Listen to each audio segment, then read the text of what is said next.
Hello दोस्तों, कैसे हैं आप लोग। उम्मीद है सभी लोग अच्छे होंगे। स्वागत है आपका अपनी यूट्यूब चैनल दृष्टि फॉर ऑल एग्ज़ाम में। जैसा कि आपको पता है कि हम वनडे एग्ज़ाम को लेके चल रहे हैं, जिसमें हमने अपना तो जो है पहला पॉलिटी सब्जेक्ट शुरू किया था। अब हमारा दूसरा सब्जेक्ट जो ज्योग्राफी चल रहा है, जिसमें भारत का भूगोल हमने स्टार्ट किया है।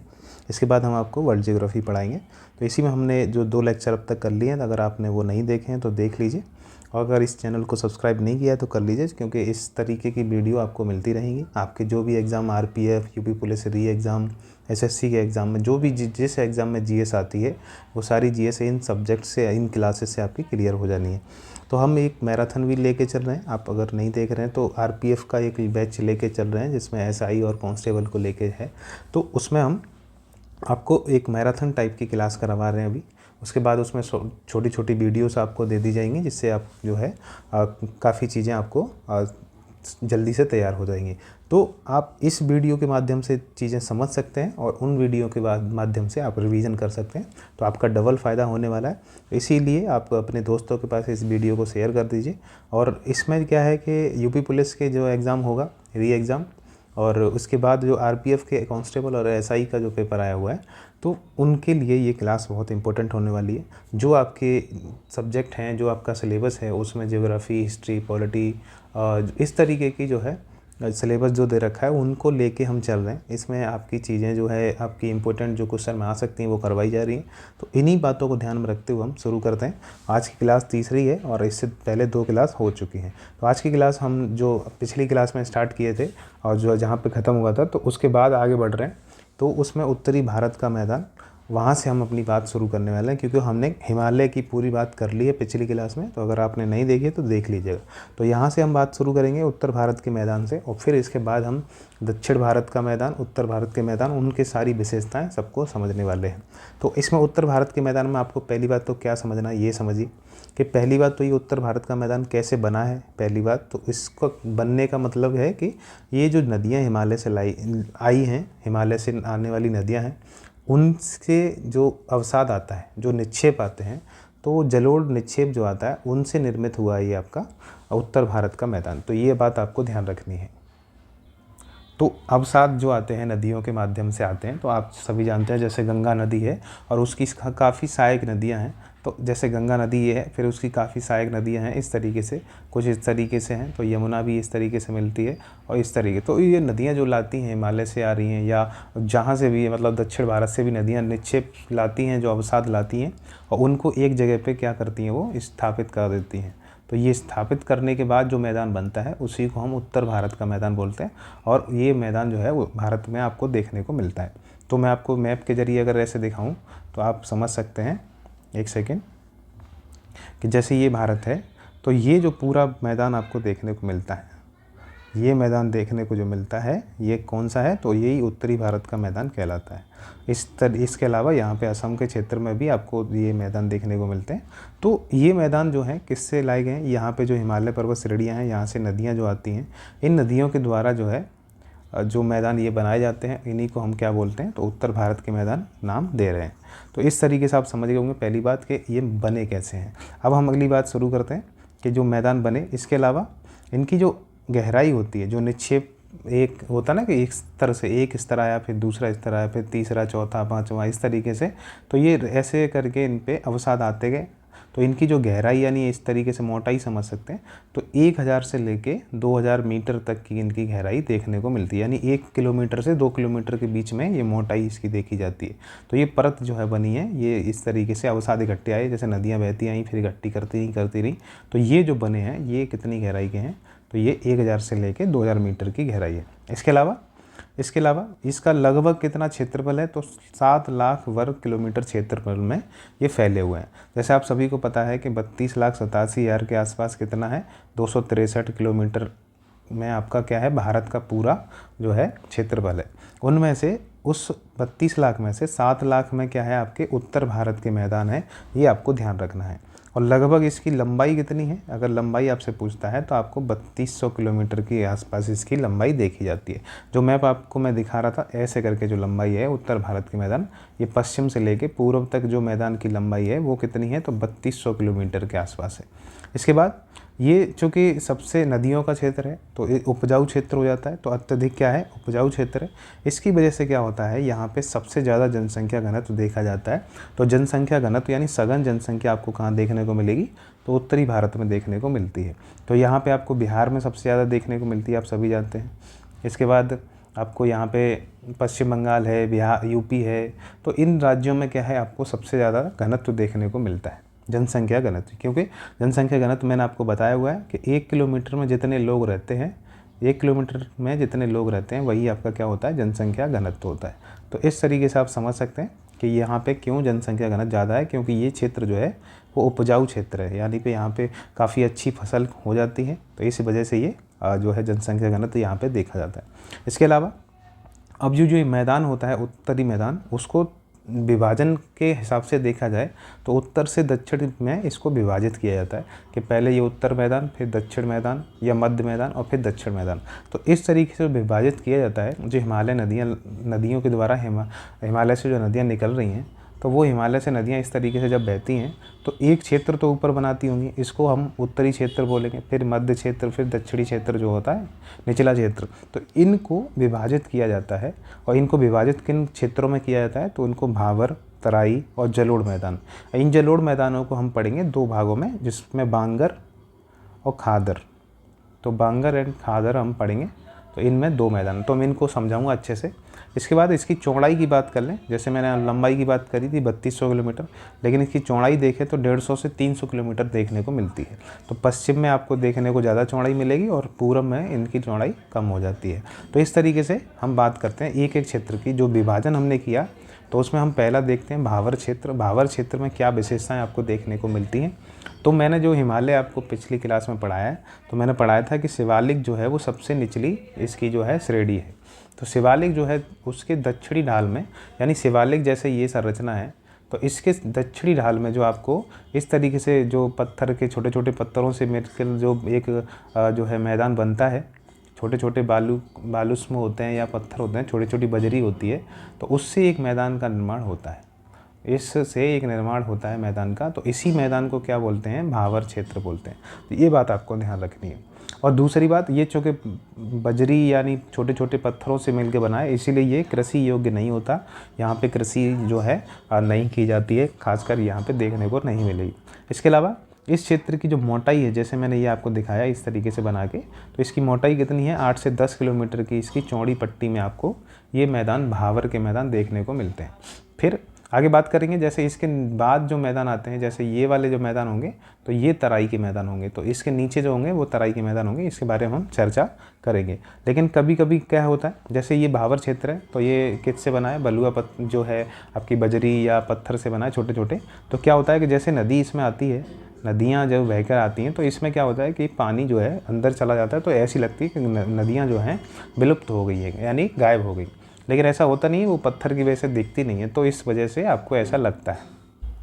अब ये जो निर्मित होते हैं किससे होते हैं, तो जैसे गुटिका मतलब छोटी छोटी गिट्टी जो होती है, तो आप सभी जानते होंगे उसी से ये निर्माण होता है इनका।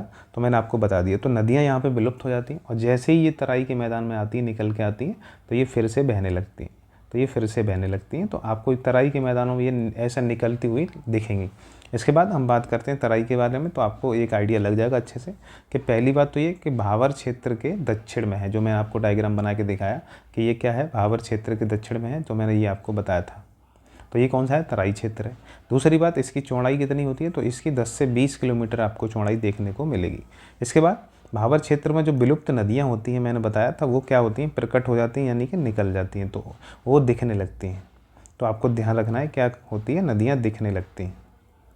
तो ये क्या हो रहा है, दिखने लगती है। इसके बाद ये कैसा क्षेत्र होता है, तो दलदली क्षेत्र होता है, नम होता है, यानी यहाँ पे पानी की नदियों की वजह से क्या होता है, ये क्षेत्र जो है दलदली क्षेत्र में परिवर्तित होता है। तो यहाँ पे आपको ज़्यादातर बीमारियाँ, कीड़े मकोड़े और जो है मच्छर की प्रजातियाँ, जो छोटे छोटे जो कीट होते हैं उनकी प्रजातियाँ यहाँ पे ज़्यादा देखने को मिलती हैं और बीमारियाँ भी यहाँ देखने को मिलती हैं। इसीलिए कहा जाता है कि ये क्षेत्र जो है ज़्यादा रहने के लिए अच्छा नहीं माना जाता है।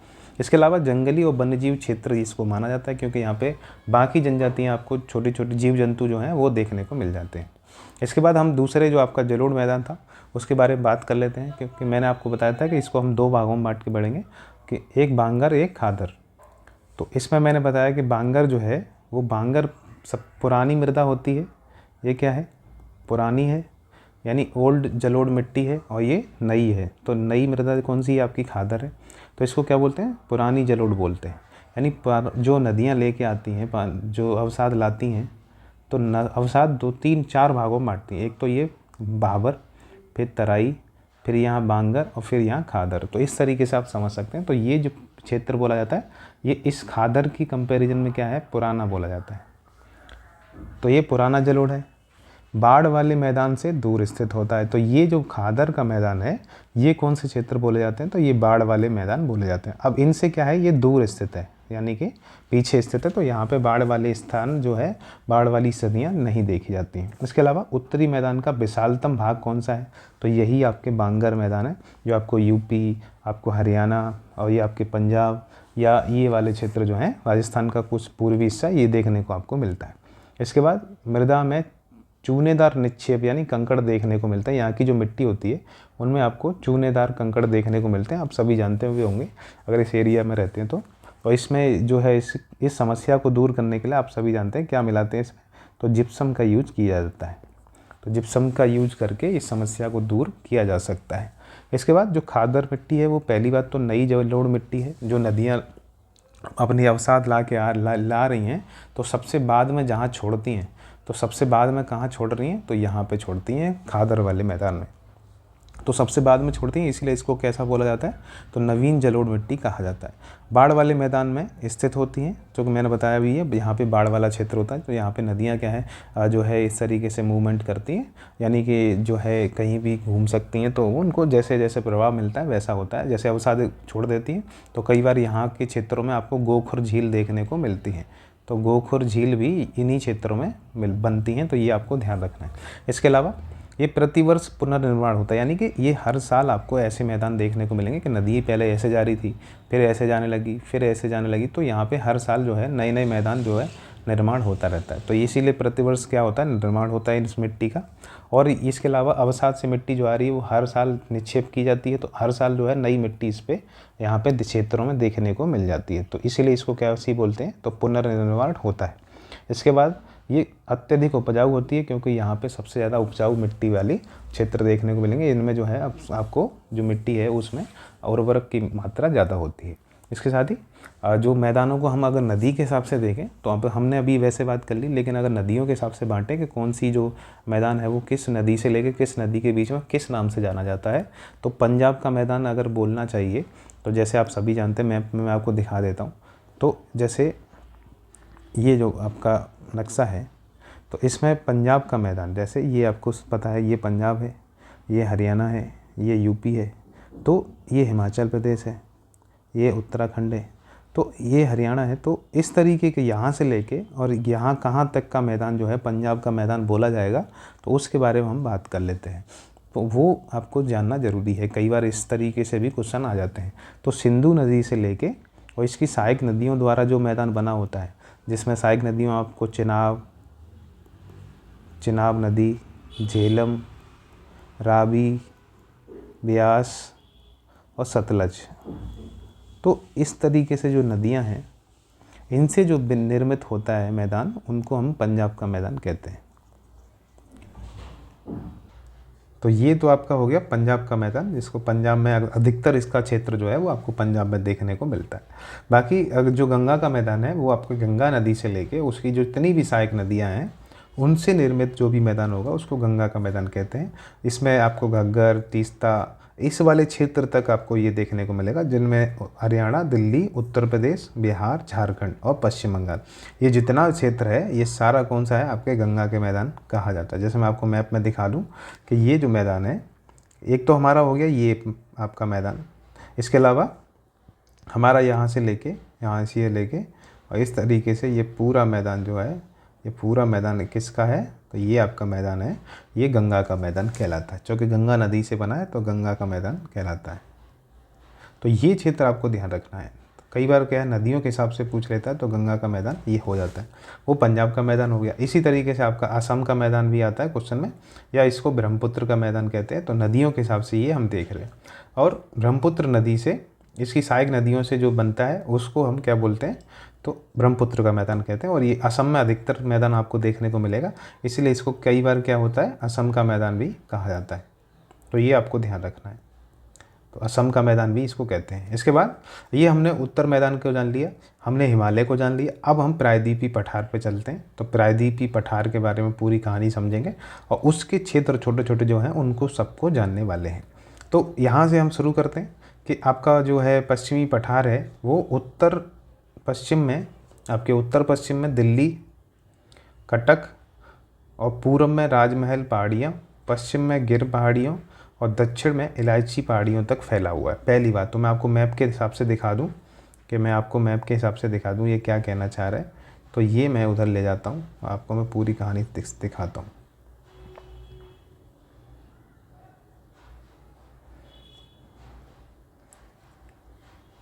तो अब इस तरीके से समझिएगा कि इनका कहना है कि आपका कहाँ से, यहाँ से दिल्ली जो है, यहाँ पे आपको पता है कि अरावली का मैदान है, अरावली की पहाड़ियाँ सॉरी। तो अरावली की पहाड़ियों से लेके, ये जो पहाड़ियों से लेके ये पूरा इधर का मैदान, और यहाँ पे कौन सी है, कार्डमम पहाड़ियाँ हैं, इलायची पहाड़ियाँ जिनको बोलते हैं, यहाँ से लेके ये वाला मैदान, ये पूरा क्षेत्र। इसके बाद यहाँ पे राजमहल की पहाड़ियाँ ये वाली, और यहाँ से लेके ये पूरा क्षेत्र कौन सा है, ये पूरा क्षेत्र कौन सा है, तो यही आपका प्रायद्वीपीय पठार है। और ये बाकी आपको पता है ये हिमालय का क्षेत्र हो गया, ये गंगा के मैदान हो गए, और ये मरुस्थल हो गया। तो इन सब के बारे में हम समझने वाले हैं।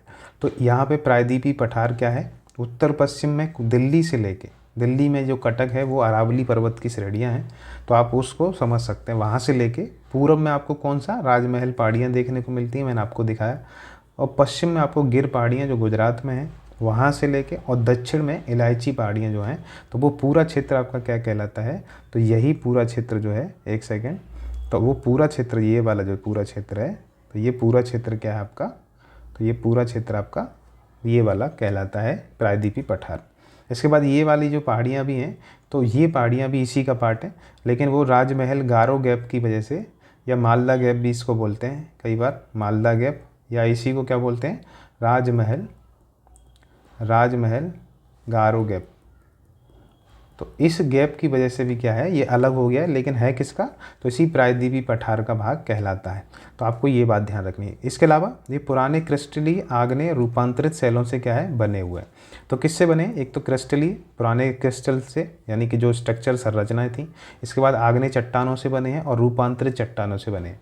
ये चट्टानें क्या हैं हम आपको बताएंगे। रूपांतरित चट्टानें आप सभी समझते हैं कि जैसे आग्नेय चट्टानें प्राथमिक चट्टानें कहलाती हैं, यानी इनसे ही बाकी चट्टानें बनती हैं। तो इनसे, इनके अपरदन या अपक्षय से, ये इनके अपक्षय या अपरदन दोनों जो होती हैं, अपक्षय और अपरदन से क्या होता है कि जो आपकी स्ट्रक्चर बनेगा, जो चट्टानें बनेंगी, वो अवसादी चट्टानें इनको कहा जाता है।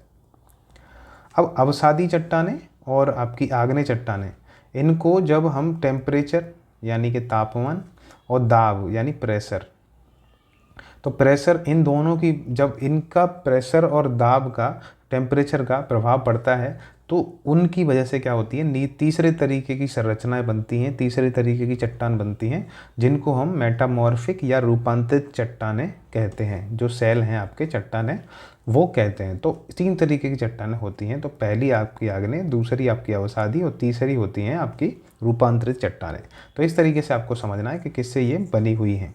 इसके बाद इसके प्राचीनतम एवं स्थिर भूभाग को गोंडवाना भूमि कहा जाता है। तो इसका जो भूभाग है वो अधिकतर भूभाग कौन सा है, तो वो आपका गोंडवाना क्षेत्र कहलाता है। तो यार अधिकतर भाग को क्या बोलते हैं, गोंडवाना भूभाग कहा जाता है। तो ये आपको ध्यान रखना। और गोंडवाना आप सभी समझते हैं, इसमें क्या आपको कोयला के क्षेत्र देखने को ज़्यादातर मिलते हैं। तो आपको पता है कि ये वाला क्षेत्र जो झारखंड, छत्तीसगढ़ और ये मध्य प्रदेश, उड़ीसा, ये वाला क्षेत्र जो है वो अधिकतर कौन सा है, तो ये छोटा नागपुर का पठार है, तो वही आपका गोंडवाना क्षेत्र लगभग माना जाता है। इसके बाद ढलान की बात करें तो पश्चिम से पूर्व की ओर ढलान होता है। चूँकि इसकी नदियाँ, आप सब अधिकतर नदियों के बारे में आप जानते हैं, मैं आपको बता देता हूँ कुछ नदियों के बारे में, तो आपको आइडिया लग जाएगा कि पश्चिम से पूर्व की तरफ, पहली बात ये क्या कह रहे हैं, इसका ढलान जो है पश्चिम से पूर्व की तरफ है। तो क्यों कह रहे हैं, क्योंकि आपको अधिकतर नदियाँ जो मिलेंगी, जैसे आपको यहाँ से महाराष्ट्र से गोदावरी निकलती है, कृष्णा निकलती है, कावेरी निकलती है, यहाँ पे बैगई नदी निकलती है, ताम्रपर्णी नदी निकलती है या महानदी निकलती है, सुवर्णरेखा नदी निकलती है। तो इस तरीके से जो नदियाँ निकल रही हैं आप तो इस तरीके की नदियाँ क्या दिखा रही हैं कि ये ढलान किधर है, आपका पश्चिम से पूरब की तरफ ढलान है। बाकी कुछ नदियाँ आपकी पूरब से पश्चिम जाती हैं, जैसे नर्मदा नदी यहाँ से जाती है, तो ताप्ती नदी जाती है, पेरियार नदी जाती है, तो मांडवी नदी जाती है। तो उनके बारे में हम बात करेंगे। तो कुछ वजह हैं जो उनकी वजह से वो पश्चिम की तरफ जाती हैं। तो अधिकतर नदियाँ किधर जा रही हैं, पूरब की तरफ जाती हैं। इसीलिए कहा जाता है कि इसका ढलान जो है वो आपका क्या है, पश्चिम से पूरब की तरफ देखा जाता है। अब इसका विभाजन यानी कि वो जो पूरा प्रायद्वीपीय पठार है वो कितने भागों में बटा हुआ है, हम किस तरीके से उनको अलग अलग करके पढ़ेंगे वो मैं आपको बता देता हूँ। तो पहला मध्य उच्च भूमि के बारे में जानेंगे, जो आपके नर्मदा के उत्तर में है। यानी कि मध्य उच्च नर्मदा जैसे निकलती है तो नर्मदा इस तरीके से जाती है, कैम्बे की खाड़ी में गिरती है। तो इसके ऊपर का मैदान जो है वो पूरा मैदान क्या है, ये पूरा मैदान जो है वो क्या है, आपका मध्य उच्च भूमि है। और इसके बारे में हम समझने वाले हैं। तो ये जो मैदान है, ये मैदान, ये मैदान, ये मैदान, तो ये मैदान पूरा क्या है, मध्य उच्च भूमि है। और इसको हम समझेंगे। तो इसको पहला भाग आप समझ पाए, मध्य उच्च भूमि। फिर दक्कन के पठार को समझेंगे जो नर्मदा के दक्षिण में पड़ता है। तो नर्मदा ऐसे थी, अब इसके दक्षिण का पूरा पठार क्या है, ये आपका दक्कन का पठार है, यानी कि इसको दक्कन का पठार भी बोलते हैं। इसके अलावा उत्तर पूर्वी पठार को जानेंगे। तो उत्तर पूर्वी पठार भी हम समझेंगे, जैसे ये वाले पठार, और इसके बाद यहाँ पे भी पठार हैं उनको भी समझेंगे। तो ये तरीके से हम बांटते हैं इसको, 3 तरीके से हमने बांट के देखा है प्रायद्वीपीय पठार को। इसको हम समझने वाले हैं। तो पश्चिम और उत्तर पश्चिम भाग में काली मिट्टी का विस्तार देखने को मिलता है। पहली इसकी विशेषता ये है कि यहाँ पे अधिकतर चट्टानें किससे बनी हैं, तो ये प्राचीनतम चट्टानें आग्नेय चट्टानों से बनी हैं। और आग्नेय चट्टानें प्राथमिक चट्टानें होती हैं और ये लावा के स्ट्रक्चर से बनी होती हैं। तो इसीलिए यहाँ पे आपको अधिकतर मिट्टी कैसी देखने को मिलेगी, तो इन क्षेत्रों में जो मिट्टी देखने को मिलेगी वो काली मिट्टी आपको देखने को मिलती है। अब मिट्टी कैसे बनती है वो मैं आपको बता दिया है, लेकिन मैं आपको फिर से बता देता हूँ कि जो ये चट्टानें होती हैं इनका अपक्षय होता है, यानी ये टूटती हैं, और फिर इनका अपर्दन होता है, यानी एक जगह से दूसरी जगह जाती हैं तो उसको अपर्दन बोलते हैं। और एक जगह पे टूट के गिर जाती हैं तो उसको अपक्षय बोलते हैं। और जब ये टूटा हुआ क्षेत्र जो है एक जगह से दूसरी जगह चला जाता है और कहीं पे जाके स्थापित हो जाता है तो ये प्रोसेस क्या कहलाती है, अपर्दन। और जहाँ पे ये इकट्ठे हो जाते हैं इसी को क्या बोलते हैं, निक्षेपण बोलते हैं। तो इसी को निक्षेपण की क्रिया कहते हैं। तो 3 तरीके की क्रिया होती है, एक अपक्षय होती है, एक अपर्दन होती है और एक निक्षेपण होती है। तो एक जगह से दूसरी जगह जो अपर्दन बहा के ले जाया जा रहा है अवसाद, उसको क्या बोलते हैं, अपर्दन क्रिया बोलते हैं। तो काली मिट्टी आपकी बन गई।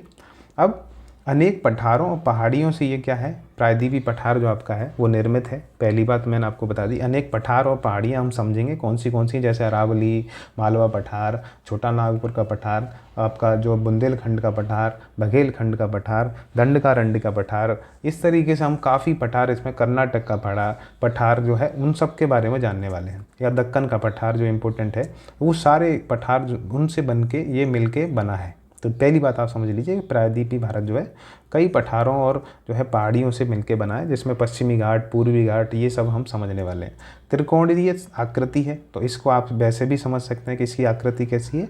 इसकी आकृति कैसी है, त्रिकोण की जैसी है, यानी कि आपका जो ट्राइंगल होता है उस तरीके की इसकी संरचना देखने को मिलती है।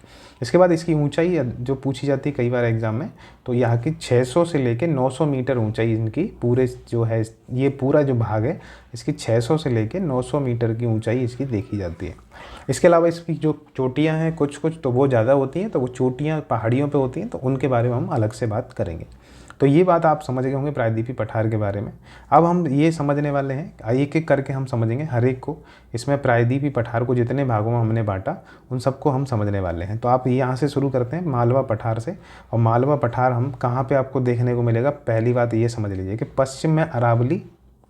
तो पश्चिम में ये, जैसे मैं आपको यहाँ पर बनाता हूँ मैप में, कि ये जो क्षेत्र है ये अरावली का पठार है। तो ये अरावली की पहाड़ियाँ हैं, अरावली की पहाड़ियाँ हैं। अब इसके पश्चिम, मतलब यहाँ से पश्चिम अरावली है, तो यहाँ इसके पूर्व में ये वाला जो क्षेत्र होगा इसके बारे में बात करेंगे। मैं आपको बता दूं कि पूर्व में बुंदेलखंड, पूर्व में क्या है, बुंदेलखंड। तो ये वाला जो क्षेत्र है यहाँ पे एक जो है क्षेत्र मिलेगा आपको बुंदेलखंड, और ये आपका अरावली, और इनके जो बीच का क्षेत्र है पूरा ये मैदान, जो पठार है ये वाला, तो इसी पठार को क्या बोलते हैं, तो मालवा का पठार बोलते हैं। इसी को क्या बोलते हैं, मालवा पठार बोलते हैं। तो ये बात आपको ध्यान रखनी है, मैप से समझ गए होंगे कि ये आपका क्या है कि पूर्व में क्या है इसके बुंदेलखंड है और पश्चिम में क्या है अरावली है। इनके बीच में जो आपको मिलेगा वो क्या है, मालवा पठार है। समग्र ढाल उत्तर की ओर है। पहली बात आप समझ लीजिए कि इसका ढाल कैसे है, इधर से उत्तर की ओर है। तो इसीलिए आप जो चंबल नदी, उसकी जो सहायक नदियां हैं, उन सब का ढलान किधर देखोगे, वो उधर ऊपर की तरफ जाती हैं, यानी उत्तर की तरफ जाती हैं। तो इसीलिए उसका ढलान जो है उत्तर की तरफ है। लावा प्रवाह से निर्मित है, यानी कि जो चट्टान रावल जो ज्वालामुखी उद्गार हुआ था उससे जो चट्टानें बनी, उससे ये लावा से निकलने से, लावा के बाहर आने से, स्थल पे यानी कि भूमि पे आने से ये जो पठार है मालवा का वो बना है। तो ये किससे बना है, लावा से बना है। इसीलिए इसकी मिट्टी कैसी होगी, तो इसकी मिट्टी आपको काली मिट्टी देखने को मिलेगी। इसके बाद दक्षिण में यहाँ पे, इसके दक्षिण में कौन सी श्रेणियाँ देखने को मिलती हैं, तो विंध्यन श्रेणियाँ देखने को मिलेंगी। तो यहाँ पे ये जैसे बुंदेलखंड में आपको इधर बना के दिखाऊं, ये बुंदेलखंड है, तो इसी तरीके से यहाँ पे आपको विंध्यांचल पहाड़ियाँ देखने को मिलेंगी। तो उनके बारे में हम चर्चा करेंगे, विंध्य श्रेणियाँ। तो इन तीनों के बीच में आप जैसे मैं आपको एक अलग से बढ़िया सा बना के दिखा दूँ कि जैसे ये मान लिए कि जैसे ये हो गई अरावली, ये हो गया आपका बुंदेलखंड, आपके यूपी में थोड़ा सा होता है और इधर होता है, ठीक है। इनके बीच का क्षेत्र क्या हुआ, ये आपका मालवा का पठार हो गया। और यहाँ पे जो पहाड़ियाँ हैं, यहाँ पे जो पहाड़ियाँ हैं ये कौन सी हैं, तो ये विंध्य पहाड़ियाँ हो गई, ये अरावली हो गई, और ये आपका बुंदेलखंड हो गया, और ये आपका कौन सा हो गया, तो मालवा का पठार हो गया। तो इस तरीके से आप समझ सकते हैं कि ये जो स्ट्रक्चर है वो ये है। अब हम विंध्य के बाद हम मध्य उच्च भूमि में आपके जो है अगली बात समझने वाले हैं। तो अब मध्य उच्च भूमि पढ़ रहे हैं तो उनके बारे में पहले विशेषताएं समझ लेते हैं, फिर हम सबको एक साथ जानेंगे। तो पहली बात, मध्य उच्च भूमि में मैंने आपको बताया कि आपको पश्चिम में क्या मिलेगा, यहाँ से शुरू कर लेते हैं कि आपको पश्चिमी सीमा में अरावली पर्वत देखने को मिलेगा। मध्य उच्च भूमि की बात कर रहे हैं, जैसे मैंने आपको स्ट्रक्चर में बना के भी बताऊंगा। दक्षिणी सीमा में आपको क्या मिलेगा, तो सतपुड़ा पर्वत देखने को मिलेंगे। उत्तरी विस्तार में आपको विंध्य पर्वत की श्रृंखला देखने को मिलेगी। आप इसके हिसाब से समझिए कि ये क्या कहना चाह रहा है, कि ये कहना चाह रहा है कि जो आपका ये अरावली पर्वत हो गया, फिर आपको यहाँ पे सतपुड़ा पर्वत देखने को मिलते हैं, और इसके बाद आपको जाना आपने कि ये जो तीसरी संरचना थी विंध्य वाली, तो वो आपको मैंने बना के दिखाई, ये यहाँ पे बना के दिखाई। तो ये सारे मैदानों के बीच का क्षेत्र क्या कहलाता है, तो ये मध्य उच्च भूमि का क्षेत्र होता है। तो आपके विंध्य पर्वत श्रृंखला, सतपुड़ा और अरावली। इसके बाद पूर्वी विस्तार राजमहल की पहाड़ियों एवं छोटा नागपुर के पठार तक है। तो इसका पूर्वी विस्तार आपको कहाँ देखने को मिल रहा है कि यहाँ पे तो क्या है आपका छोटा नागपुर का पठार है, और ये आपकी क्या है यहाँ पे क्या है राजमहल की पहाड़ियाँ हैं। तो इस तरीके से आपको संरचना देखने को मिलती है।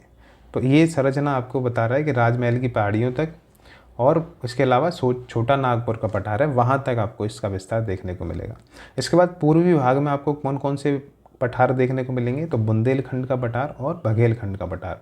तो मैं आपको बता देता हूँ कि यहाँ पे कौन सा पठार है, ये वाला पठार जो हमने बनाया था अभी, ये आपका बुंदेलखंड का पठार था। इसी के आगे बघेलखंड का पठार आपको देखने को मिलता है। तो इस तरीके से संरचना आपको देखने को मिलेगी। इसके साथ अधिकांश विस्तार इसका कहाँ पे है, तो मालवा पठार का क्षेत्र है, वहीं पे आपको सबसे ज़्यादा विस्तार देखने को मिलेगा। तो मैंने ये बताया था ये कौन सा है, तो ये मालवा पठार का मैदान है जो सबसे बड़े क्षेत्र में ये फैला हुआ है। पश्चिम में चौड़ा है और पूर्व में क्या है, संकीर्ण है, यानी कि पतला है। तो पश्चिम में ये क्षेत्र कैसा है, तो पश्चिम में आपको ये देखने को मिल रहा होगा कि ये क्षेत्र यहाँ से ऐसा है और फिर पतला होता जाता है। इस तरीके से संरचना देखने को मिलेगी आपको।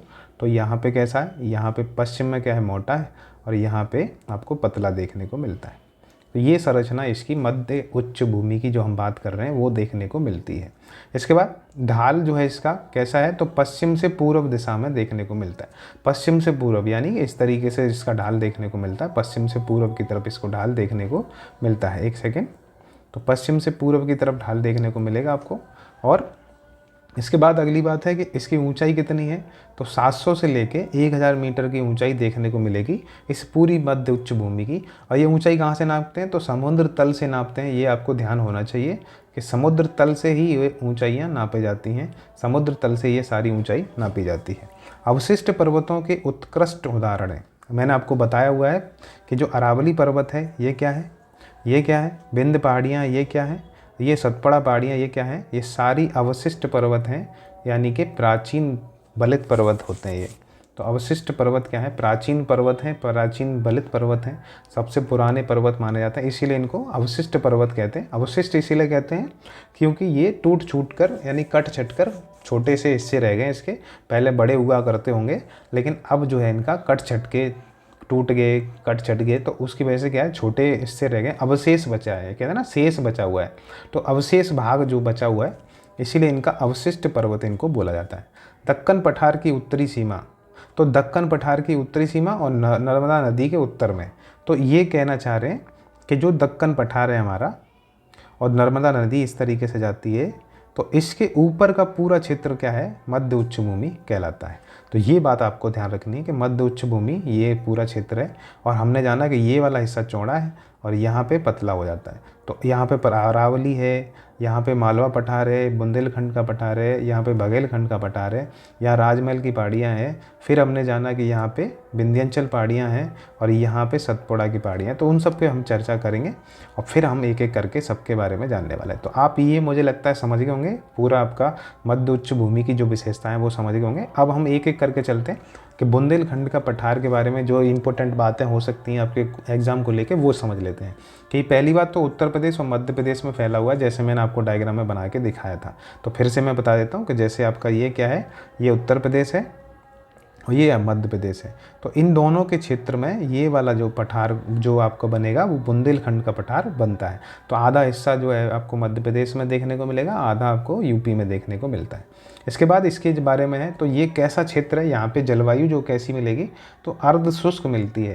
यानी कि अर्ध शुष्क का मतलब हुआ कि आपको शुष्क मिलेगी लेकिन अर्ध शुष्क मिलेगी। यहाँ पे जलवायु जो है ह्यूमिड वाली नहीं रहती, यहाँ पे शुष्क वाली मिलेंगी, इसलिए यहाँ पे वर्षा जो होती है वो लगभग 100 से कम होती है, 75 से लेके 100 सेंटीमीटर के बीच में वर्षा देखने को मिलेगी।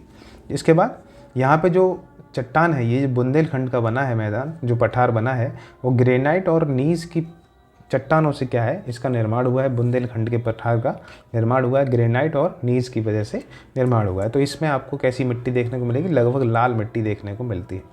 इसके बाद ये सघन अपर्दित क्षेत्र होते हैं, यानी कि इसका मतलब क्या है कि यहाँ जो नदियाँ बहती हैं ये क्षेत्र को बहुत तेज़ी से काटती हैं। इसीलिए आपने देखा होगा कि ये चंबल नदी है, चंबल घाटी जिसको बोलते हैं, और बाकी क्षेत्र जो नदियाँ बहती हैं वो काटती हैं इस क्षेत्र को। तो इसीलिए सघन का मतलब सबसे ज़्यादा कटने वाला क्षेत्र जो है, मिट्टी जो है वो अपर्दित होती है। अपर्दित होती है मतलब एक जगह से दूसरी जगह काट काट के नदियाँ जो हैं, या हवा है, नदी है, तो वो काट के सबसे ज़्यादा तो नदी ही ले जाती है। तो ये इस तरीके से ध्यान रखिए कि नदी जो है सबसे ज़्यादा काटना कहाँ पे शुरू करती है, काटती है, तो वो इसी जो बुंदेलखंड का पठार है वहाँ पे देखने को मिलता है। इसके बाद लहरदार क्षेत्र कृषि योग्य नहीं है। तो ये कैसा क्षेत्र है कि यहाँ पे कटाई ज़्यादा हो रही है, तो यहाँ पे क्या है मिट्टी कहीं यहाँ से यहाँ चली जाती है, कहीं यहाँ से इधर चली जाती है। तो ये सबसे ज़्यादा जो है अपर्दित क्षेत्र है, इसीलिए ये ज़्यादा उपजाऊ क्षेत्र नहीं माना जाता है, इसीलिए आपको ध्यान रखना है। अब हम दूसरे पठार जो बघेलखंड का पठार है उसके आगे समझते हैं, यानी बुंदेलखंड के आगे जो पूर्व में आपका कौन सा पठार था, तो बुंदेलखंड के बाद जो है बघेलखंड का पठार था। मैंने आपको डायग्राम में दिखा देता हूँ, जैसे मैंने ये बनाया। अब यहाँ का जो पठार बनेगा तो ये कौन सा होगा, बघेलखंड का पठार कहलाता है। तो इसके बारे में हम चर्चा कर लेते हैं और ये देखते हैं कि बघेलखंड में क्या है। कि पहली बात तो उत्तर में सोन नदी इसकी सीमा बनाती है, उत्तर में सोन नदी, और मैकाल सिरेडी के उत्तर में है ये। तो मैकाल सिरेडी के उत्तर में है और उत्तर में सोन नदी है इसके। तो दोनों मैं आपको दिखा देता हूँ कि जैसे यहाँ पे, जैसे ये आपकी जैसे गंगा आती है, तो गंगा इधर आपके बिहार से होके और इस तरीके से जाती है, तो ये आपको पता होना चाहिए, इस तरीके से जाती है।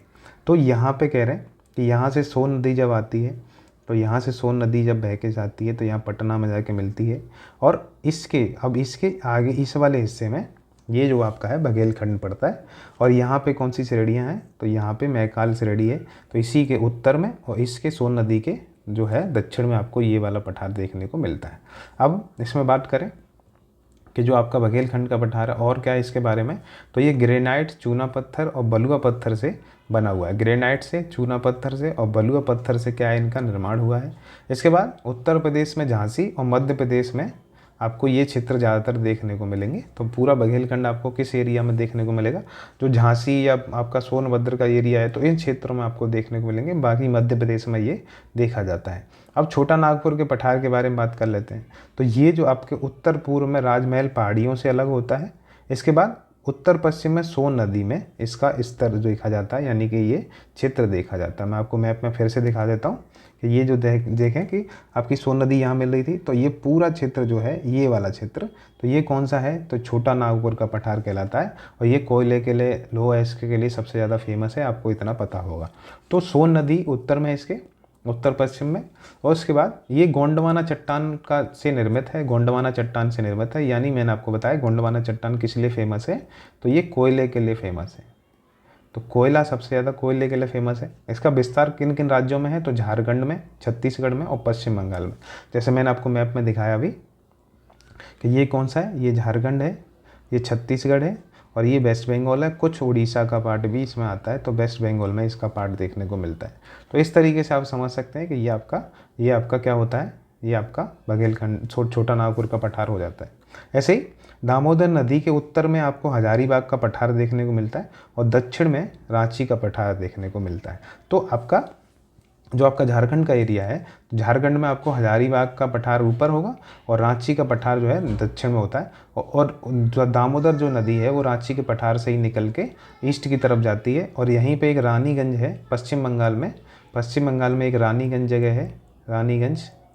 यहीं रानीगंज में सबसे पहले क्या हुआ था, कोयले के सबसे पहले खोज जो हुई थी, कोयले की खोज, तो वो सबसे पहले कहाँ हुई थी, रानीगंज में हुई थी, पश्चिम बंगाल में वो है। तो यही दामोदर नदी के किनारे। इसके बाद अन्य नाम की बात करें तो भारत का रूर प्रदेश भी इसको कहते हैं।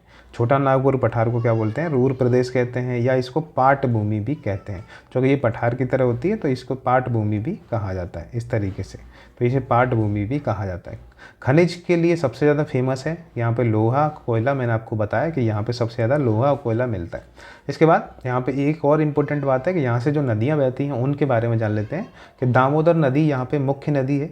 इसके साथ ही इसकी कुछ सहायक नदियाँ और इसके अलावा कुछ छोटी नदियाँ भी यहाँ से बहती हैं, जैसे स्वर्ण रेखा नदी, उत्तरी कोयल नदी, दक्षिणी कोयल नदी और बराकर नदी।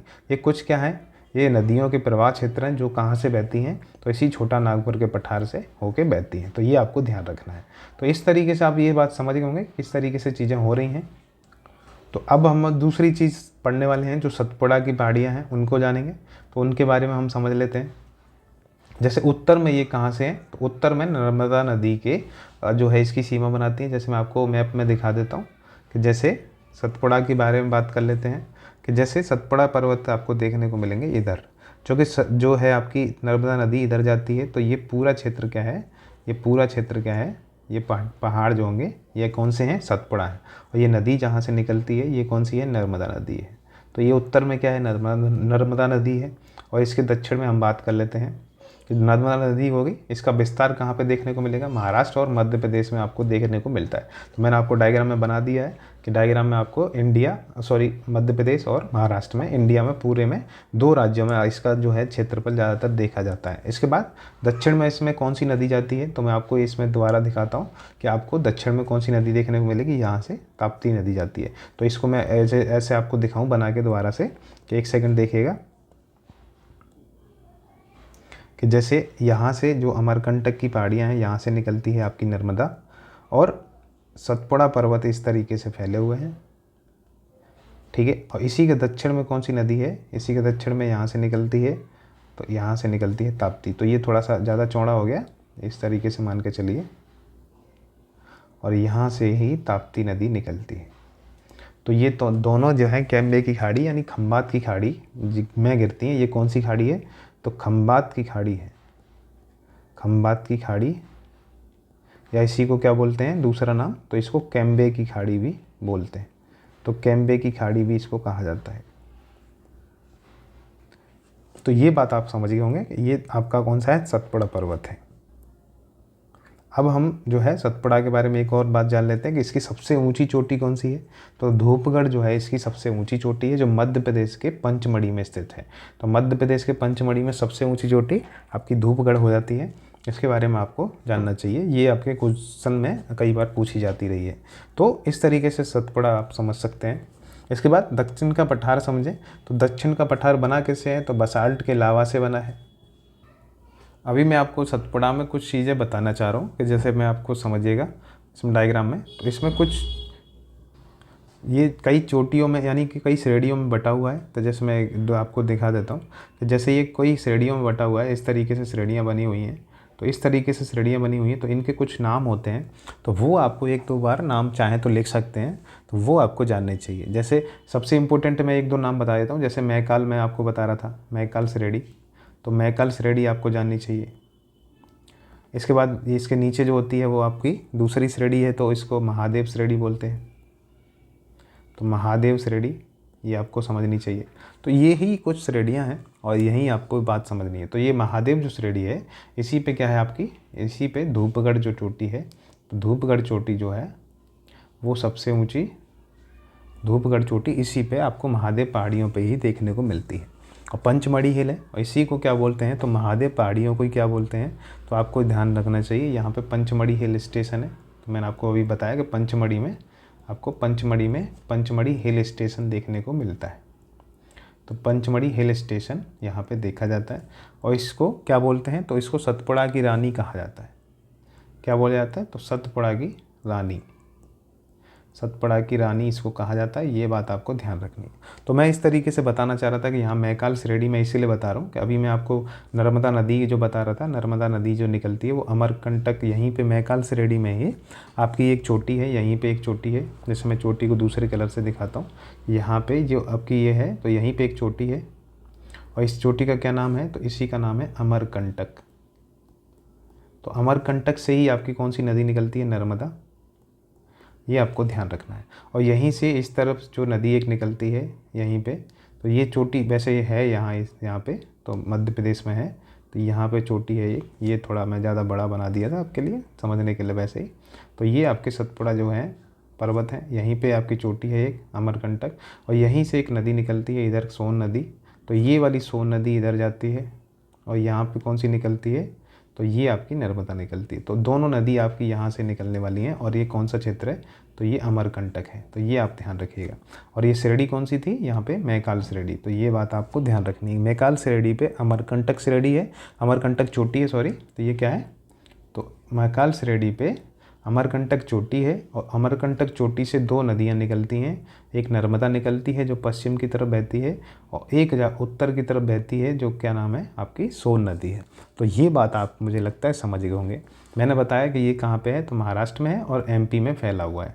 तो ये महाराष्ट्र एमपी में फैला हुआ है, तो मैंने ये आपको बताया। अब ये धूपगढ़ चोटी मैंने आपको बताई, ये धूपगढ़ चोटी महादेव जो आपके पर्वत हैं उस पे है, तो महादेव श्रेणी पे है। फिर इसकी ऊंचाई भी पूछ सकता है आपसे, तो इसकी 1350 मीटर की ऊंचाई है, ये बात आप ध्यान रखिएगा। 1350 मीटर ऊंची है ये चोटी। तो इस तरीके से आपके ये जो है जो इम्पोर्टेंट हो जाता है। अब हमने अगली बात की थी, तो विंध्याचल पर्वत के बारे में भी यहीं जान लीजिए। तो विंध्याचल के बारे में जो दो चार बातें हैं वो आप यहाँ समझ लीजिए। ये मुझे लगता है आप समझ गए होंगे, दोबारा देख लीजिएगा अपने हिसाब से। तो यहाँ पे हम विंध्याचल को समझ लेते हैं। तो विंध्याचल पर्वत जो है वो इस तरीके से फैले हुए हैं।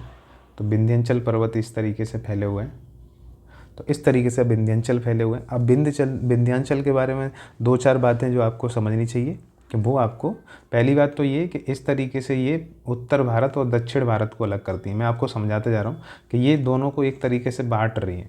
तो पहली बात क्या कर रही हैं कि ये उत्तर और दक्षिण भारत को पहली बात तो बांट रही हैं। दूसरी बात, यहाँ की सबसे ऊंची चोटी पूछी जा सकती है, तो यहाँ पे एक चोटी है, उसको आप जान लीजिए। जैसे सतपुड़ा की आपने जान ली, ऐसी विंध्याचल की एक जो है चोटी सबसे ऊंची है, जिसको सद्भावना शिखर बोलते हैं इसको, या चोटी बोलते हैं, आप जो लिखना चाहें लिख सकते हैं। तो इस तरीके से एक ये चोटी हो जाती है। ये भी जो श्रेणियाँ हैं, विंध्याचल की श्रेणियाँ हैं, वो कई भागों में बटी हुई हैं, जिनमें से एक मैं इम्पोर्टेंट आपको बता देता हूँ, जो कई बार एग्ज़ाम में पूछते रहते हैं। तो यहाँ पे जो है, यहाँ पे कुछ जो श्रेणी है यहाँ पे, तो यहीं पे पारसनाथ की श्रेणी है। तो आपको यहीं पे पारसनाथ की श्रेणी देखने को मिलती है, पारसनाथ की श्रेणी। तो ये बात आप ध्यान रखिएगा कि इन्हीं विंध्याचल पर्वत में पूर्व की तरफ आपको देखने को मिलेगी। और यहाँ पे ही जो एक और श्रेणियाँ हैं, इसको कैमूर की श्रेणियाँ बोलते हैं। तो कैमूर की श्रेणियाँ हैं, और ये आपको देखने को मिलेंगी एमपी से लेके, यानी मध्य प्रदेश से लेके बिहार के बीच में आपको देखने को मिलती है। तो बिहार के बीच में आपको देखने को मिलेंगी। तो इनको क्या बोलेंगे, कैमूर की श्रेणियाँ बोलते हैं, कैमूर पर्वत बोलते हैं। तो कैमूर पर्वत मैं आपका कौन सा, पारसनाथ की श्रेणियाँ हो गई। ऐसे ही इसको कई भागों में बटा हुआ है। तो इधर आपको जो भाग बोला जाता है इसका नाम होता है विंध्यांचल पर्वत, तो विंध्यन श्रेणी इधर बोला जाता है। तो विंध्यन श्रेणी इसको इस तरीके से नाम दिया जाता है। तो कुछ आपको इस तरीके से आइडिया लग गया होगा कि ये वाले जो इस तरीके से हैं, तो आपको यह विंध्यांचल पर्वत के बारे में जानने के लिए बातें मिल गई। तो इस तरीके से आपके कुछ कुछ इंपॉर्टेंट हो जाती है। और फिर मैंने बताया कि यह जो है इसके दक्षिण में जो है नर्मदा नदी बहती है, तो ये कहाँ गिरती है, कैम्बे की खाड़ी में, जो कहाँ से निकलती है, सतपुड़ा पर्वत से निकलती है। अब हम बात कर रहे थे दक्कन पठार की, तो वो आप समझ लीजिए, फिर हम अपनी आज की क्लास को ख़त्म करेंगे। तो ये पहली बात किससे बना है, बसाल्ट से बना है। बसाल्ट के अपर्दन से अपक्षय से बना है। अपर्दन और अपक्षय मैंने आपको बता दिया क्या चीज़ होती है, उससे बना है। बनाने की वजह से क्या हुआ, यहाँ पे आग्नेय चट्टान थी, इनसे क्या हुआ कि काली मिट्टी बनी, और काली मिट्टी बनेगी तो आगे बात करेंगे कि इनको जो दक्कन को पठार है, ये क्षेत्र की बात करें तो पूर्व में इसके क्या है, पूर्वी घाट है। मैं आपको पूरा डायग्राम बना देता हूँ जैसे, तो आपको आइडिया लगेगा कि दक्कन का पठार है कहाँ पे। तो आपके पूर्व में क्या है, या ये आपका क्या है, ये आपका पूर्वी घाट है। तो ये वाला जो क्षेत्र है ये दक्कन का पठार कहलाता है। तो ये, और यहाँ पे पश्चिमी घाट है। आपको मैं बता दूँ, ये पश्चिमी घाट है, ये पूर्वी घाट है, और इसके बीच में ही आपको कौन सा मिलेगा, तो दक्कन का पठार देखने को मिलता है, जिसके बारे में हम चर्चा कर रहे हैं। तो दक्कन का पठार पूर्व में क्या है, इसके पूर्वी घाट है, पश्चिम में और पूर्वी घाट के मिलन बिंदु को क्या बोलते हैं, नीलगिरी की पहाड़ी बोलते हैं। तो मैं आपको बता दूं कि जैसे मैं डायग्राम में अभी बनाया कि ये जो पूर्वी घाट है, ये जो पूर्वी घाट है, और ये जो पश्चिमी घाट है, तो जो यहाँ पे मिलते हैं, ये वाला जो क्षेत्र जहाँ मिल रहे हैं, इन्हीं को क्या बोलते हैं, इस मिलन बिंदु को क्या बोलते हैं, तो इसी को नीलगिरी की पहाड़ियाँ कहा जाता है। तो नीलगिरी की पहाड़ियाँ इनको कहा जाता है। ये बात आप ध्यान रखिए कि मैं आपको दोबारा से बनाऊँ कि जैसे ये जो है ये पश्चिमी घाट है, ये क्या है, ये पूर्वी घाट है। अब ये जहाँ पे मिल रहे हैं तो यही क्षेत्र क्या कहलाता है, ये नीलगिरी की पहाड़ियाँ कहलाता है। तो ये आप समझ गए होंगे। तो पहली बात आपने समझी कि ये पश्चिमी घाट और पूर्वी घाट को मिलाने वाली जो मिलन बिंदु है उसको क्या बोल रहे हैं, नीलगिरी पहाड़ियाँ कहा जाता है। यहीं पे आपको किस टाइप के वन देखने को मिलते हैं, तो 16 वन यहाँ पे देखे जाते हैं, 16 वन देखने को मिलते हैं। ठीक है, तो ये बात होगी। दूसरा, पश्चिम में इसके क्या है, तो पश्चिमी घाट है। मैंने बताया कि पश्चिम में क्या है, पश्चिम में इस तरीके से बनाया था और पूर्व में इस तरीके से बनाया था। इसके बीच में जो क्षेत्र बनेगा वो आपका क्या होगा, तो वो आपका दक्कन का पठार होगा। और उसके बाद उत्तर में आपको कौन सी पहाड़ी मिलेगी, तो सतपुड़ा मिलेगी। मैकाल उसी की पहाड़ी है, महादेव पहाड़ियाँ हैं। तो मैंने आपको इस तरीके से बनाया कि जैसे ये डायग्राम है, दोबारा से समझिए, पूरा डायग्राम समझिए कि ये यहाँ पे आपको कौन सी श्रेणियाँ हैं, ये आपकी सतपुड़ा हैं, इसी में आपकी महादेव श्रेणियाँ थी, इसी में आपकी मैकाल श्रेणियाँ थी। ठीक है, इसके अलावा ये जो पूरा है ये आपका क्या है, ये आपका क्या है, तो ये आपका पश्चिमी घाट है, ये पश्चिमी घाट पर्वत है। इसके बाद ये जो पर्वत हैं कटे छठे पर्वत कहलाते हैं। पूर्वी घाट को क्या बोलते हैं, ये कटे छठे पर्वत होते हैं। ये एक साथ कंटिन्यूअस नहीं है, लेकिन हमको आपको दिखाने के लिए बस बता दे रहे हैं कि ये आपके इस तरीके से देखें। तो ये पूरा पठार जो है, ये पूरा पठार क्या है, यही दक्कन का पठार है। यही क्या है, यही दक्कन का पठार है। तो इस तरीके से आप समझ गए होंगे। यहाँ पे कौन सी मिट्टी पाई जाएगी, तो काली मिट्टी यहाँ पे देखने को मिलती है। काली मिट्टी है इसीलिए यहाँ पे सबसे ज़्यादा क्या होता है, तो कपास की खेती होती है। कपास की खेती सबसे ज़्यादा यहाँ पे देखने को मिलती है दक्कन के पठार में। तो इस तरीके से ये डायग्राम आप समझ गए होंगे और ये चर्चा समझ गए होंगे। तो आज की क्लास में हम इतना ही रखते हैं। कल आपको मिलेंगे हम जो है अगली वीडियो को लेके, उसमें हम काफ़ी चीज़ें और समझने वाले हैं जो आपके एग्ज़ाम को लेके इम्पोर्टेंट हो जाती हैं। तो इस तरीके से आपकी क्लास ख़त्म हो जाती है और इस तरीके से आपने बहुत सी चीज़ें, आप जो इंडिया की चीज़ें जान ली। कल हम जो है बाकी पार्ट्स जो बचेगा भारत का परिचय में, वो हम समझने वाले हैं, जिसमें आपके सारे द्वीप समूह समझेंगे, अंडमान निकोबार द्वीप समूह और लक्षद्वीप समझेंगे। फिर हम पश्चिमी घाट, पूर्वी घाट समझेंगे। तो इसी में बहुत सी चर्चा अच्छी वाली होने वाली है। उस क्लास को आप जो है मिस मत करिएगा। तो इस तरीके से आज हम यहीं पे ख़त्म करते हैं और अगली वीडियो को लेके मिलेंगे। तब तक अपना ख्याल रखिए, पढ़ते रहिए। अगर आपने इस चैनल को सब्सक्राइब नहीं किया है तो कर लीजिए और अपने दोस्तों के पास ज़रूर शेयर कर दीजिएगा, क्योंकि उनकी भी तैयारी हो सके। अगर पुलिस और आप जो है आरपीएफ की तैयारी में लगे हुए हैं, रेलवे की तैयारी में लगे हुए हैं, तो आपके लिए 2-2 क्लास हमारी चल रही हैं, ये आपको समझाने के स्तर पे चल रही हैं, और आपको जो रिवीजन क्लासेस उधर चल रही हैं आरपीएफ को, तो मैराथन, और फिर आपको टॉपिक्स वाइज भी करवाई जाएंगी, तो वो सारी क्लासेस आपको यहाँ मिल जाती हैं। तो इसीलिए इस चैनल को सब्सक्राइब करके ज़रूर रखिएगा। तब तक चलिए मिलते हैं, धन्यवाद।